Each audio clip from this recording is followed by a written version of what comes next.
Bournemouth against Chelsea, so moving away from the 3 o'clock kickoffs over to Saturday at 8 p.m. at the Vitality Stadium. Bournemouth are undefeated in the league so far, which is a complete contrast to last season, obviously, where they struggled under their new manager. They've drawn against Forest and Newcastle before beating Everton in what will probably be the comeback of the season already. Chelsea have been inconsistent. They lost to City, then they beat Wolves 6-2, and then they drew to Palace. In between those games, they've had to contend with Conference League, and they have progressed past Summit.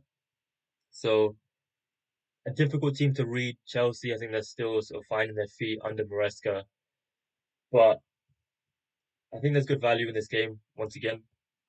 They have a couple of injuries to contend with, and that sort of provides an opportunity for us in this game. Actually, the biggest news is Gusto being out. I think with a thigh injury. Considering Reece James is also out, it probably leaves a bit of a hole at right back.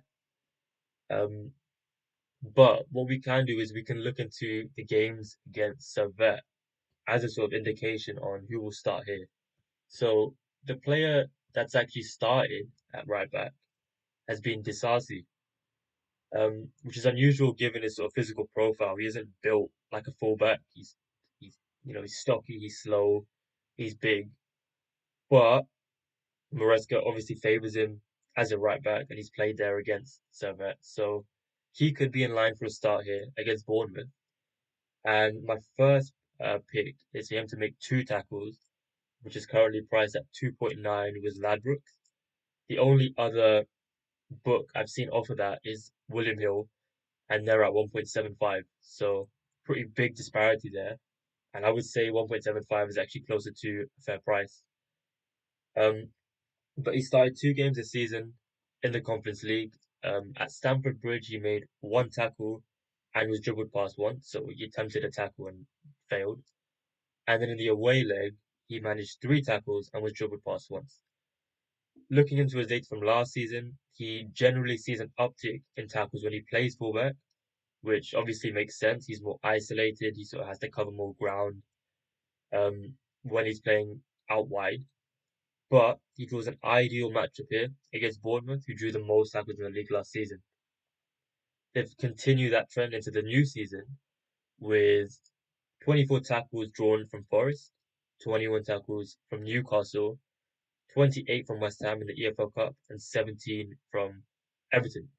So I think Jules are are a target here, and Disasi is the man that sort of presents the most value.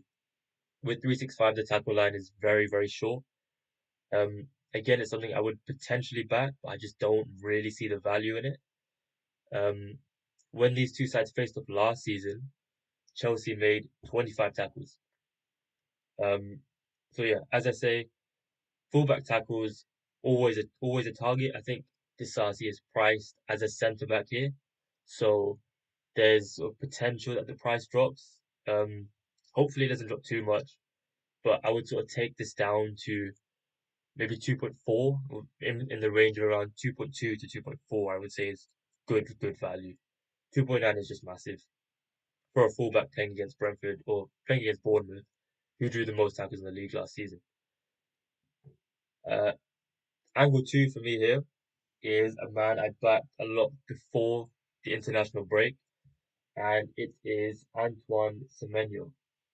He is priced at 1.83 with Bet365 to have 3 shots, and you can bump that up to 2.2 by adding a shot on target.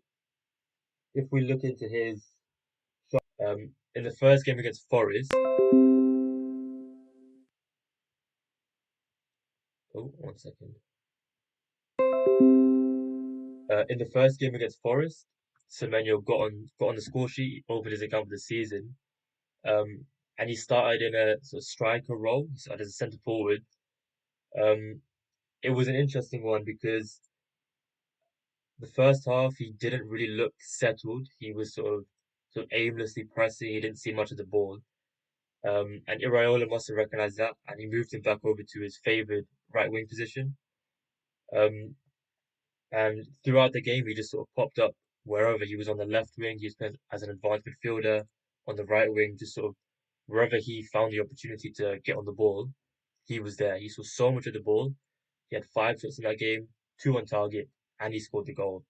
So that straight away was a sort of sign for me that he's going to see a massive uptick in involvement in the attacking third without Solanke.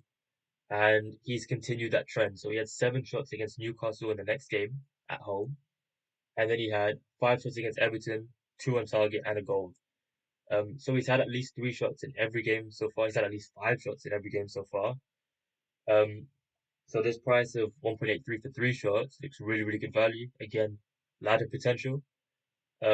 Obviously, the only game he didn't have a shot was against Newcastle, but for someone to have 7 shots with none on target, you won't get that happening very often. If we look into his sort of numbers last season, we can see whenever he has 3 shots, the vast majority of the time he will have at least 1 shot on target. The only time from this data set that he's failed was against Leicester in the FA Cup when he came off the bench.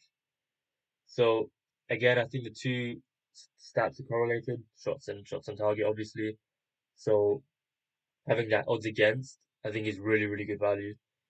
And I like it. I think he's one to target as the season progresses, especially when he plays on the right wing. I think if he was to shift over to the left, it wouldn't become as good to target him. But when he plays on the right, he has a sort of overlapping runs from his fullback, which allows him to invert, find himself in really good shooting positions, and he's not one to shy away from a long shot or get into the box, as we've seen so far this season. Next angle I've got is for Lewis Cook to commit a foul. It's another short one with Bet365, but he is set to start as the holding midfielder in this game.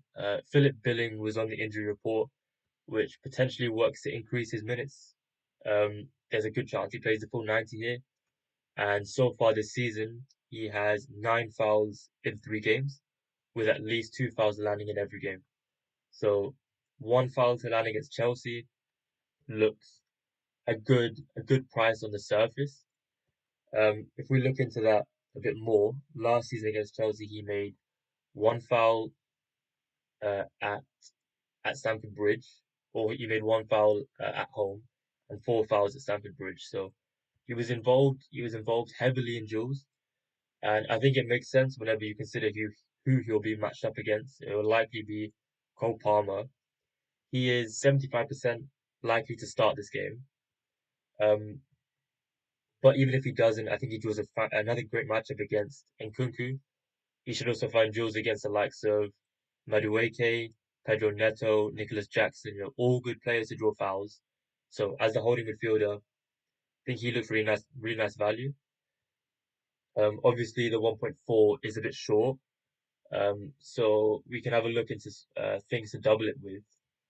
Um, if we stick with the idea of Chelsea to make tackles, uh, looking into their team, the initial target would be Caicedo and Enzo Fernandez, obviously two holding midfielders. You'd imagine they are the two most involved. You'd imagine they get in the most duels of anyone. Enzo Fernandez looks really good value actually. He's 1.5 to make 2 tackles. Caicedo is 1.22 to make 2 tackles for context. And they'll sort of operate in similar zones. They'll find similar matchups. Again, to repeat, Bournemouth threw the most tackles in the league last season. So naturally, you'd want to sort of back a holding midfielder against him to make tackles. So far, Enzo Fernandez has featured in all 5 games for Chelsea, and he's made 2 tackles in every single one of those. So a combination of those two, of Enzo Fernandez to make 2 tackles and Bournemouth's Lewis Cook to make a foul, is 1.9, which I think is really, really nice value. I think they combine well. They're completely independent. And I think if the game is chaotic as we expect, I think Jules will want to target.